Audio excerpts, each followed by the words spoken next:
Hi guys, this is Anupam Vajpayee. Welcome to the legal fever. साथियों, आज हम बात करेंगे संविधान के अनुच्छेद 3 के बारे में।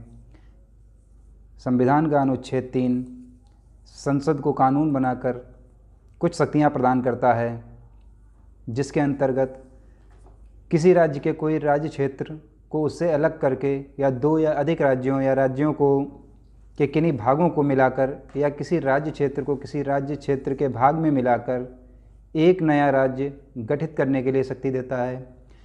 नंबर 2, किसी राज्य के क्षेत्र को बढ़ाने के लिए शक्ति प्रदान करता है। नंबर 3, किसी राज्य के क्षेत्र को घटाने के लिए शक्ति प्रदान करता है। नंबर 4, किसी राज्य की सीमाओं को बदलने के लिए शक्ति प्रदान करता है। नंबर 5, किसी राज्य का नाम बदलने की शक्ति प्रदान करता है। तो साथियों, अनुच्छेद 3 के द्वारा हमारे संसद को ये 5 तरह की शक्तियाँ दी गई हैं। इन पांचों जो बातें बताई हैं उनको संसद में पेश कर उनसे संबंधित विधेयक संसद में पेश करने के लिए राष्ट्रपति की सिफारिश अनिवार्य है।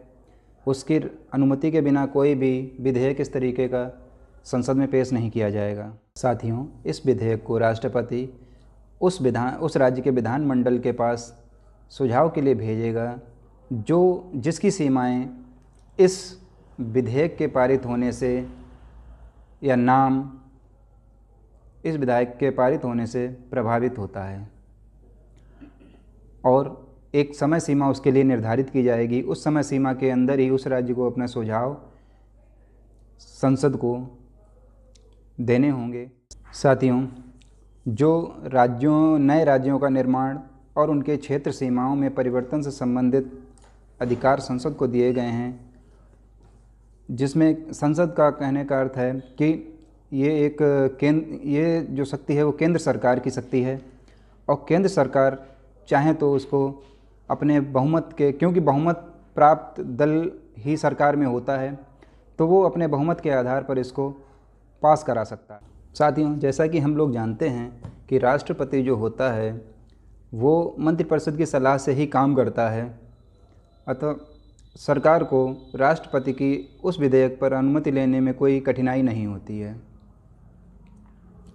और राष्ट्रपति को अपनी सहमति उस विषय पर देनी ही देनी है। तो साथियों, इस आर्टिकल में इतना ही। मिलते हैं हमारे नेक्स्ट वीडियो में, जिसमें हम चर्चा करेंगे आर्टिकल 4 से संबंधित। नमस्कार।